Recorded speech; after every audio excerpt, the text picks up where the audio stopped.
कि कर देंगी अब सारा फिर बदल भाभी, कि कर देंगी अब सारा फिर बदल भाभी, खिलने नहीं देंगी कोई भी कमल भाभी, इसीलिए छा रही मैनपुरी में, आ रही मैनपुरी में मेरी डिम्पल भाभी।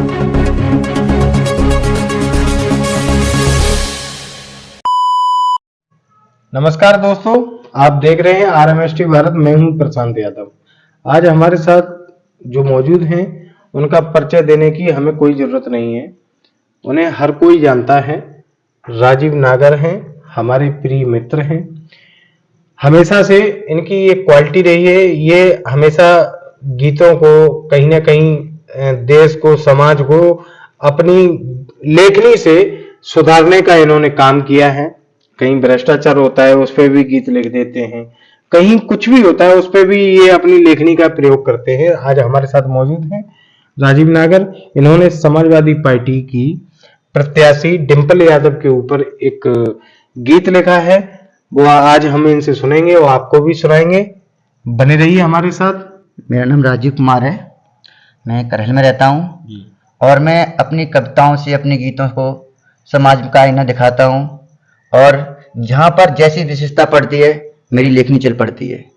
मैंने जो देखा, मैंने जो सुना, महसूस किया है, चाहे किसी कोई भी धर्म हो, कोई भी बात हो, कोई भी समाज हो, जहाँ पर मुझे अच्छा लगता है, मैं महसूस करता हूँ, मैं उस चीज़ को लिखता हूँ। मैंने एक गीत लिखा हुआ है समाजवाद पर, जो आप लोगों को मैं सुनाना चाहता हूँ।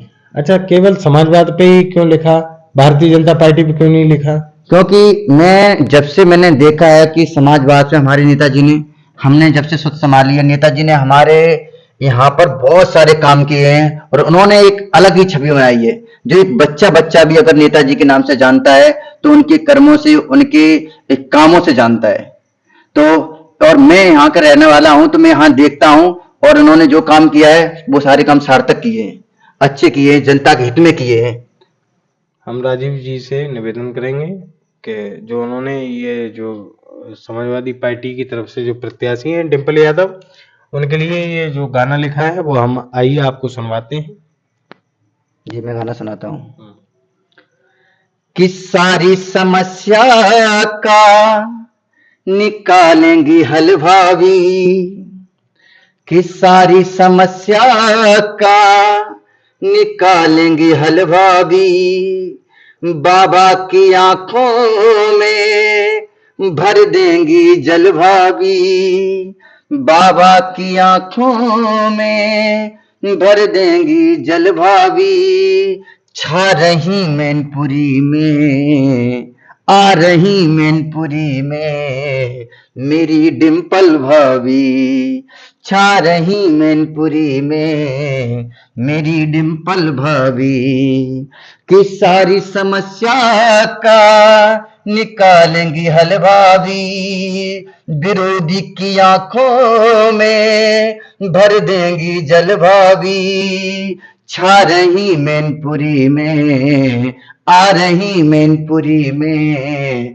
मेरी डिम्पल भाभी, छा रही मैनपुरी में मेरी डिम्पल भाभी, कि अखिलेश भैया की बाजू का बल भाभी, कि अखिलेश भैया की बाजू का बल भाभी, खिलने नहीं देगी कोई भी कमल भाभी, खिलने नहीं देगी कोई भी कमल भाभी, इसीलिए छा रही मैनपुरी में, आ रही मैनपुरी में मेरी डिम्पल भाभी, छा रही मैनपुरी में मेरी डिम्पल भाभी। और मैंने देखा हुआ है, जो मैंने देखा है, जो मैंने पढ़ा, जो मतलब समझा है, मैं अपनी पंक्तियों में डालता हूं कि सिंह मुलायम का सदियों से साथ है, कि सिंह मुलायम का सदियों से साथ है, शिवपाल चाचा का हाथों में हाथ है, सिंह मुलायम का सदियों से साथ है। शिवपाल चाचा का हाथों में हाथ है कि कर देंगी अब सारा फिर बदल भाभी, कि कर देंगी अब सारा फिर बदल भाभी, खिलने नहीं देंगी कोई भी कमल भाभी, इसीलिए छा रही मैनपुरी में, आ रही मैनपुरी में मेरी डिम्पल भाभी, छा रही मैनपुरी में, आ रही मैनपुरी में मेरी डिम्पल भाभी। और मैं पंक्तियां जोड़ता हूं कि हमारे नेताजी ने हमारे देश के लिए, हमारे राज्य के लिए, हमारे समाज के लिए बहुत कुछ किया है और उनके मैं हमेशा रेडी रहूंगा। तो मैं पंक्तियां पढ़ता हूं कि भारी मोहम्मत से अब जीत दिलाना है, कि भारी बहुमत से अब जीत दिलाना है, साइकिल वाला हमको अब बटन दबाना है, कि भारी बहुमत से अब जीत दिलाना है, साइकिल वाला ही हमको तो अब बटन दबाना है, कि मैनपुरी के पन्नों का बदलेंगी कल भावी इतिहास, कि मैनपुरी के पन्नों का बदलेंगी कल भावी, जीत की धुन का बाजेगा बिगुल भावी, कि जीत की अब धुन का बाजेगा बिगुल भावी,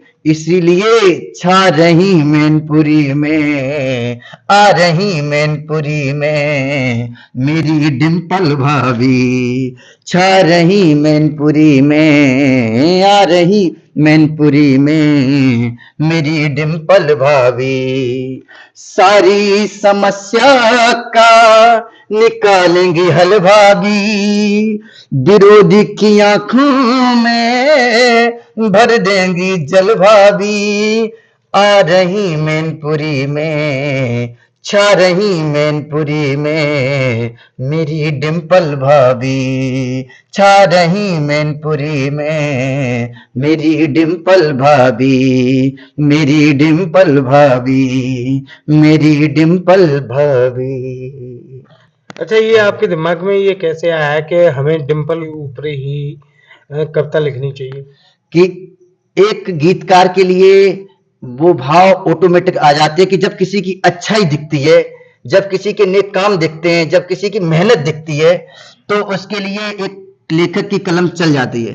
ये कोई भाव नहीं आते हैं, हमने जो भी हमारी कलम चली, एक सार्थक कलम चली, मैंने देखा हुआ है, इसलिए हमारी ये कलम चली हुई है। अच्छा, भारतीय जनता पार्टी ने एक तरफ जो है रघुराज जी पे भरोसा जताया है, तो उनके बारे में आपने दो शब्द भी नहीं लिखे? देखिएगा, लिखने के लिए हम बहुत कुछ लिख सकते हैं। मैं मोदी के लिए लिख सकता हूं क्योंकि मुझे वहां पर थोड़ी पॉजिटिव दिखती है, लेकिन यहां तक कि मैं लिख सकता हूं पर मैं नहीं लिखूंगा। मैं लिख सकता हूं पर मैं नहीं लिखूंगा क्योंकि उनके साथ अगर उनका नाम के साथ जोड़ा जाए तो अलग बात है, लेकिन उनके काम भी मुझे अच्छे नहीं लगते हैं, उन्होंने जो किया वो भी मुझे अच्छा नहीं लगता है। लेकिन रघुराज सिंह की बात की जाए तो उनमें उनमें मुझे कोई ऐसा चीज नहीं दिखती है जिसमें मेरी कलम उनके लिए चले। नेताजी के शिष्य बताते हैं अपने आप? शिष्य बताते हैं, बताने के लिए कुछ भी बता सकते हैं, कहने से कुछ नहीं होता है। अगर कोई शिष्य मानता है, उन्हें अपनी आज्ञा देता है, तो हम मान सकते हैं क्या शिष्य हैं। जब वो नहीं मानते, आज शिवपाल चाचा ने भी कह दिया कि वो मेरे चेला बनने के लायक भी नहीं है, तो हम कैसे मान सकते इस बात को। इसका मतलब मैं ये समझूंगा आप पूर्णतः समाजवादी हैं? पूर्णतः हम समाजवादी हैं। हम समाज को, समाजवाद का ही अर्थ है कि समाज को लेकर चलना। हम सपा के साथ हैं, सपा के साथ हैं, सपा के साथ रहेंगे हमेशा, और हमारी कलम हमेशा उन्हीं के लिए चलेगी। तो ये थे राजीव नागर, जो हमारे मित्र भी हैं, अजीज मित्र हैं, और इनकी कविता आपने अभी सुनी है, जो समाजवादी पार्टी के प्रत्याशी हैं डिम्पल यादव, उनके बारे में इन्होंने लिखा है। आगे और भी ऐसी चीज़ें आपको देखने को मिलती रहेंगी राजवी नागर के द्वारा। तो आप हमारे चैनल को अभी सब्सक्राइब कर लें, RMST भारत। नमस्कार।